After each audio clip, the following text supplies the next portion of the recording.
Welcome to Don's Manufactory. Thought I'd explain my method for sanding, or blocking as it were. You know, I'm not the expert at this, but this is just the way I'm doing it. I don't have very many sanding tools.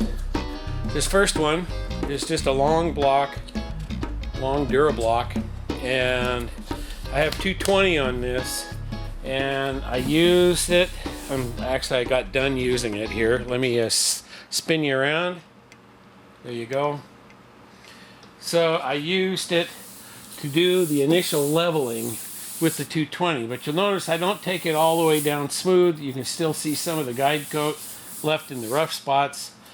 The way I think about it is, this one here is for leveling. So it really gives you a long leveling. All the high spots are going to get sanded first, and then as they go down, it picks up the lower parts. You know, like you can see right here, there's a high spot right there that went through first. All of this is actually pretty even, except for this one low spot right here. So that's what I do first. So after I have leveled, I'll put some 400 on this, and I'll go back over this and use the leveling to smooth out the rest of this. The idea is that I only got the 220 scratches down so far, and by the time I get the rest of this guide coat out, all the 220 scratches will be gone too, and it'll still be level. So after leveling, I have a little short block that I use. This has 220 on it as well, and I'll use it to go ahead and get around the edges to get the rough stuff off and get it sort of started halfway down. Okay, so this one levels, but this is an averaging. Because it's shorter, it's going to do more averaging between the highs and lows. I can't even feel these. The guide coat is telling me they're there, but I can't even feel them. It feels perfectly smooth. But obviously there's some small little depressions that the primer will take care of. I have just a slightly smaller rubber block here, which is, it's hard, so it actually doesn't flex any more than this thing here does. Well, actually it does flex a little more. So while this will be averaging as well, it's got a little more flexible surface to follow the contours a bit better. And it too is averaging between the highs and lows. After I get that done, I have just a little foam block here which is quite flexible, and I use this for blending. So I need to go after all the curves and corners and blend the different areas together. So this puts the final removing of scratches with all the surfaces being blended. And that's kind of how I think about it. Leveling, averaging, blending. Okay, that's it. And I always leave the guide coat on the very tips of the ridges until I have a nice defined body line. And then I just freehand this with just my fingers curved over the top, and I get rid of that final texture that's over the top of the body line. But that way I get a nice, perfectly straight, defined body line. After shooting the hood scoop sanded with 400, I find that the metallic lays really good, and it doesn't leave. You don't see scratches in the surface. It turned out really good. So that's as far as I need to take it. That's it in a nutshell. It's pretty easy. It just takes an eye for detail, and don't cut corners. That's it. I've been continuing to level using the 400 on the long block, and you can see that all of the 220 scratches are gone and the texture's gone, although there's one little spot here. There's a slight deviation in the crispness of this body line right above the drip rail. It's always been like that, and I'm still contemplating whether I'm going to try to fill that and rectify it, or just go ahead and average it and get it gone. I haven't been doing any averaging along the edges. I've only been using the long block. All right, if you look here, you'll notice that I haven't done a whole lot over the edge, and that is because this long block is too long. There's no way to really sand it and have it make sense. So I'll have to get out the averaging, and I'll probably end up blending this whole front edge. So you can see I'm starting to get thin, starting to bring up the shadow of the epoxy, so I don't want to go any further than that.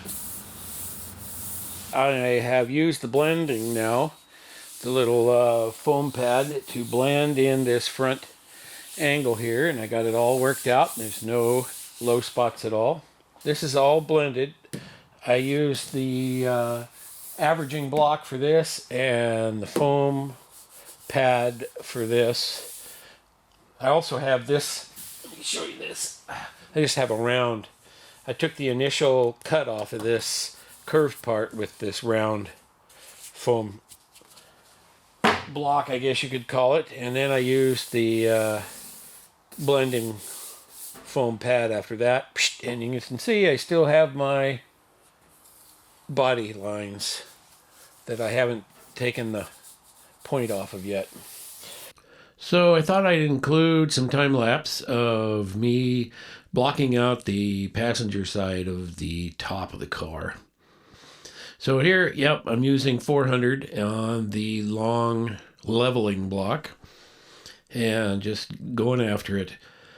You can see I'm also picking up the little rubber block and going along the averaging of the edges. And now I'm using a combination of the little rubber block and the little foam to do the blending around the front edge. You can kind of see it just slowly, all the little flaws get cleaned up. And now I step up higher because I want to make sure that I get the middle of it right. It's hard to see when I'm on the ground, but here I'm just using the blending and the block, even the leveling block, to go over the middle section. Now detail work. Using the round block with the 220 for the initial cleanup of those areas. And then I'll switch over to the little foam block and get some 400 going there. And I'll start blending that whole area. I think I used 400 on the block, on the round block there, just to get it a little straighter. And then off to do some more detail work. Every time something catches my eye, I just run over there and go, oh, I forgot a spot. Okay, now I'm just doing the area above the drip rail there. They're trying to get that body line defined right there on the top edge of that top of the car there. Both body lines on the passenger and driver side just, they just weren't that clear or defined, whatever you want to say. Okay, so now I'm taking the last of the texture off of the body lines, so it should look like it's supposed to. You'll notice I'm wearing a back brace. That's what I get for being laid up for a while and then trying to crank some 14-hour days. I just hurt my back. The top is now done. Got the cowl vent done. Did the drip rails both sides. Did around the glass on both sides where the back glass and the windshield go. So all that's done. And I also got the rear panel done. Or tail panel, as it were. I'm only putting in 6-hour days because I don't want to overdo. I didn't want to do any bending over because my back is bothering me, so I did do a little bit here just to make sure that this was done right. I shot it with guide coat and then sanded it off, and it's perfect. Hey, do you guys use a paint thickness gauge like this, or something like it? RD. Anyway, I've been using it just to see how much thickness of primer and coatings I have on the car. Okay, let's test a few. This is set up in mils, so it's essentially going to read thousandths of an inch. So I'll hit it right here where I send it through to the epoxy. And let me do that again. 1/1000th thick at the epoxy. Well, come on. 1.5 thousandths there. Now the primer down here, 4.8 thousandths, 4.5, 7, 5.6. See this leading edge up here? I put extra primer on this door because it was a little wavy. So I have sanded all the waviness out of the middle section, but I was staying away from the edges, and you can see how thick the primer is. 7.8 thousandths up here at the edge. So I'm going to have to sand some of that off. I don't want to get it too thick up here because it'll just make it chip easy. Of course, you have to know where any body filler might be. So I'll stick a video shot of this door before I primed it. Well, finished off the door and quarter panel. Went through the metal right there, so I shot a little self-etch on it. But that completes the body. Well, that wraps up the sanding of the body. It is now ready for masking and painting of all of these parts. They're predicting 3 days of good weather in the 70s, right at 70. So let's just take the weatherman's word for that and plan for it. So starting Wednesday next week, I should have painting weather, and I will gear up to get all this stuff done. First up will be all the small pieces, so the Karl will have to be outside on a nice sunny day.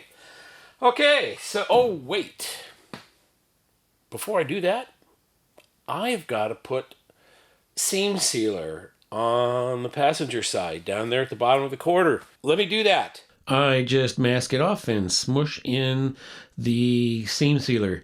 Then after peeling the tape, I use a wet finger of lacquer thinner to round off and smooth the seam sealer. That was the last task that had to be completed.